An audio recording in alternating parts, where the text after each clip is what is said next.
Hey guys, Cruise Monkey 30 here, coming to you part 2 on the 420 Polaris quad build, Polaris Sportsman. So what we're going to be working on today, we're going to bolt the engine down. I picked up some hardware, I didn't know if it was 7/16 or 3/8 bolts, but they are 3/8 bolts, a little more heavy duty. They're about 2 inches long. I got washers, because this bottom brace here is about 1 inch thick, and then this is a 1/4 inch thick, and with the washers and the lock nut it'll take up almost the full 2 inches. So we're going to bolt it down today.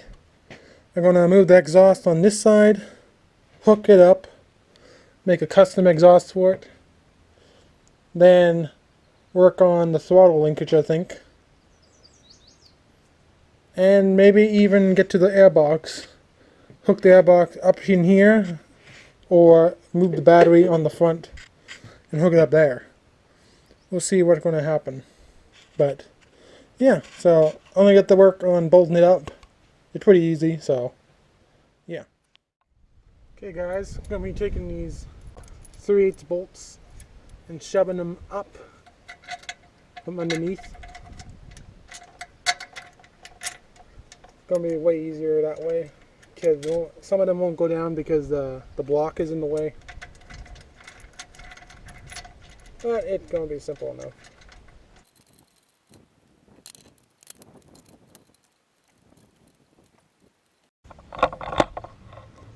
Once you get the 4 bolts in, I'm going to move the engine all the way back most as possible, and then bolt it on the way it is right now. And you don't do it too tight. Okay guys, got the bolts in. Engine is nice and solid in there, on the further back possible. And as you can see, it's very close to everything. Here it's almost even touching, but it's not.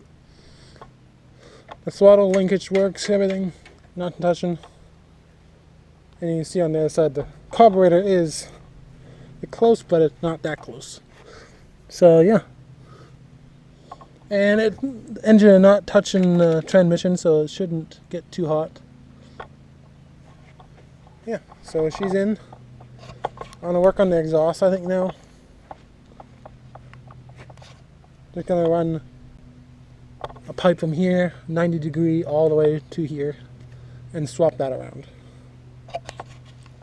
So I'm gonna get to doing that. Okay guys, to hang the exhaust on this side, I found this bracket I bent into shape. It had the 2 holes already drilled in it where I need it. It'll line up perfect on here, like that.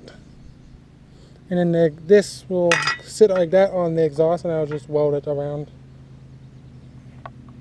So that's how that's going to work. And there'll be a solid location for the exhaust or the muffler.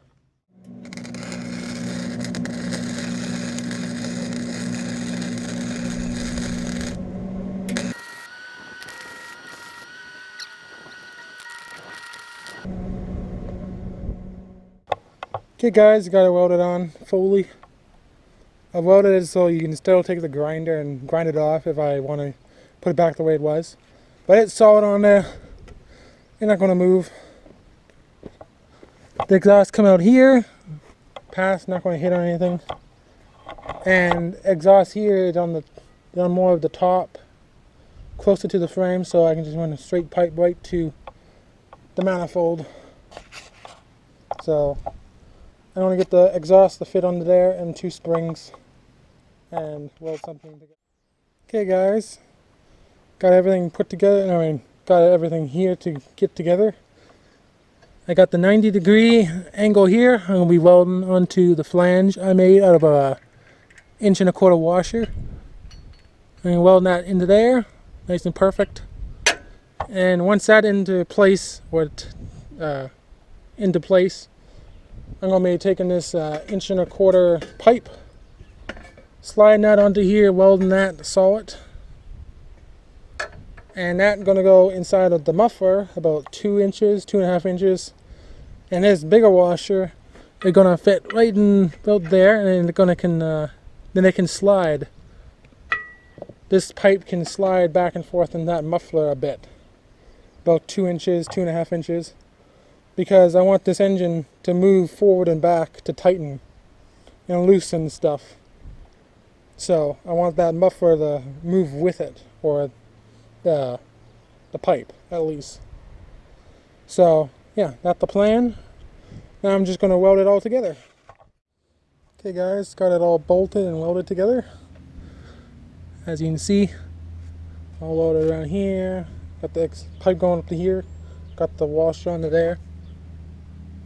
And this pipe can move in and out about 2 inches to 2.5 inches before it will pop out of that hole. But yeah, then the engine can move forward and back a bit. Right now it's all the way back, and right now there are 2.5 inches of exhaust pipe going into the exhaust, so that should be fine. That now for the airbox, I'm thinking I took out the battery where the battery used to go here. I'm thinking the airbox will fit right in there nice and tight.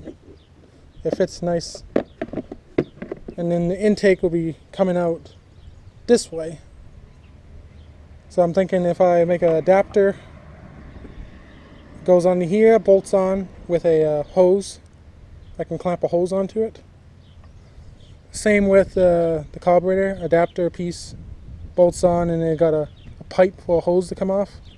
I can make the hose come wrap around and then hook back onto here. So I can use the original filter. Because these filters are way better than like the pod filters and that stuff. For like filtration, like little particles like sand and that stuff, and dust. So I'm keeping the original, because all I want to do is drive this on the trails. So I want the best filter in the possible. So I'm gonna do that for that. But I think I'm gonna fill the gas tank on right now, the original tank, using the same original on and off switch, or a shut off, because that's still great, and then run that right to the carburetor right now. So I'm gonna get to doing that, I think, and I'll be back. Okay guys, I got the fuel tank on. Couldn't install it with the 2 bolts. Got the fuel line hooked up. It does run off the fuel shut off. I got a filter in here. Then I got another inline filter here I can change out. And I had to do a little piece in here to make it go to the carburetor. It wasn't long enough. I wanted to go around the engine. Even this piece got a nice heat shield on it. So yeah. But I have a fuel pump in case it's too low, because the fuel tank is pretty low, go down there, but I don't really care about that. But if we're going down a hill or something, or up a hill, it might cut off a little bit if it's low in fuel. So we'll see in the future. But next I'll be working on the fuel filter. Next I'm going to be working on the air filter, sorting that out. That will be fun.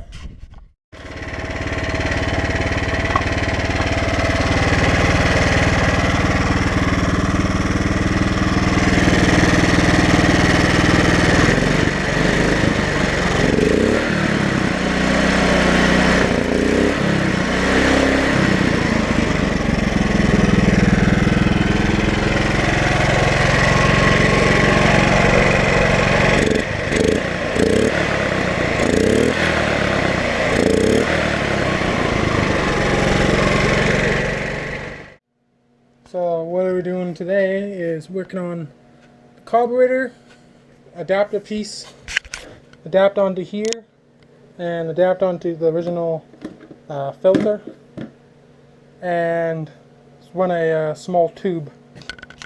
I'll show you.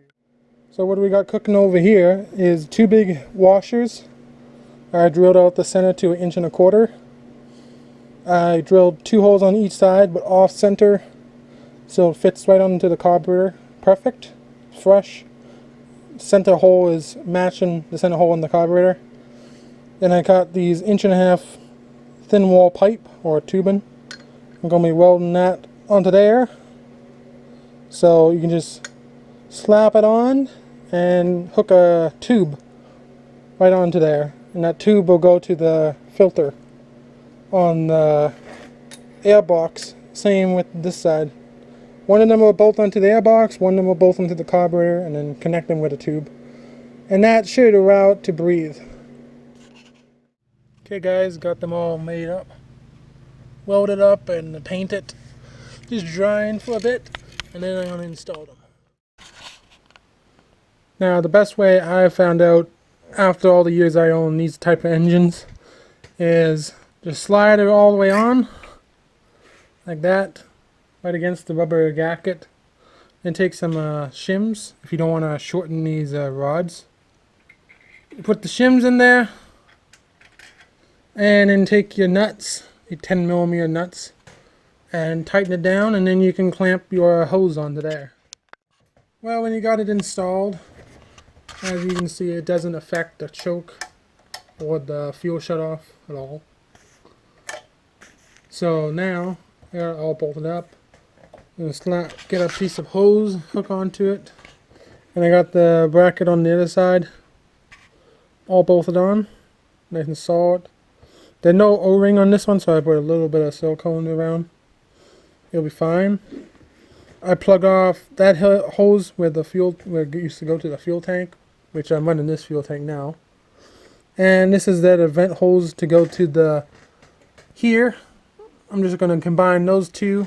I made it a little bit longer because this whole airbox system is going to go over here. So it's going to be away from here. So okay, now I'm just going to grab a piece of hose that can fit on here and clamp it on and fit that down in the hole. Okay guys, got the tube all installed and the airbox is solid. So I got the strap cables on here, those crimping cables to hold the hose on here and on the airbox. So that should be fine there. I'm going to hook the throttle linkage up and start the thing up. Okay guys, got the throttle linkage hooked up. I made a bracket. It didn't come with this. Didn't come with one for this engine. I feed it through a small hole, the cable. So, and then I hooked up. It mostly hooked to the throttle. So whenever I move it,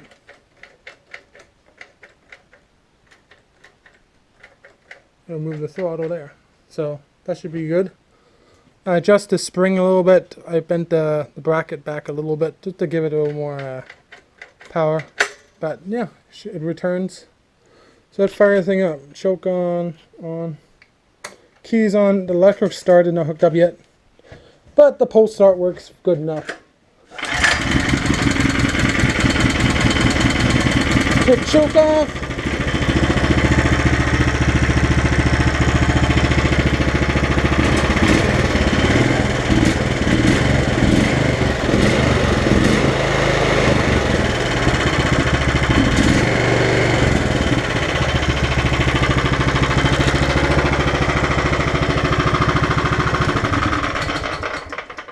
I think it runs pretty good.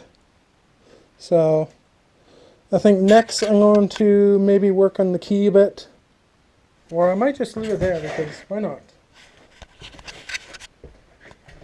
I gotta wait until that the 780 torque converter comes in, but other than that, she's mostly ready to go. I wish I had something I could put there, maybe like maybe a belt and a pulley. I'll see if I can rig something up. Well guys, I got a clutch on it just to test it.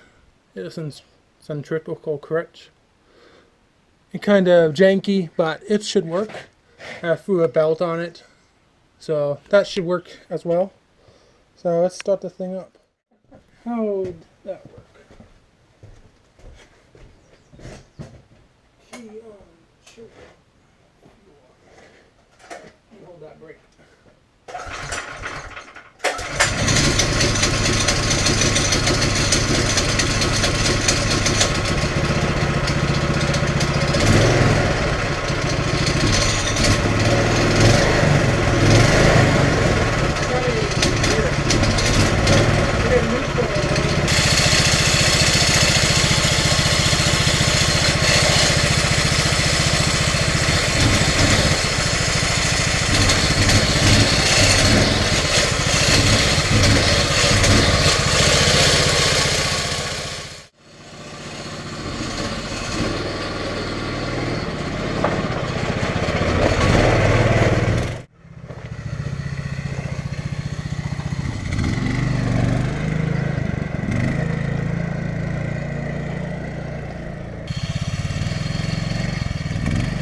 Well guys, this thing ran pretty good just the way it is right here.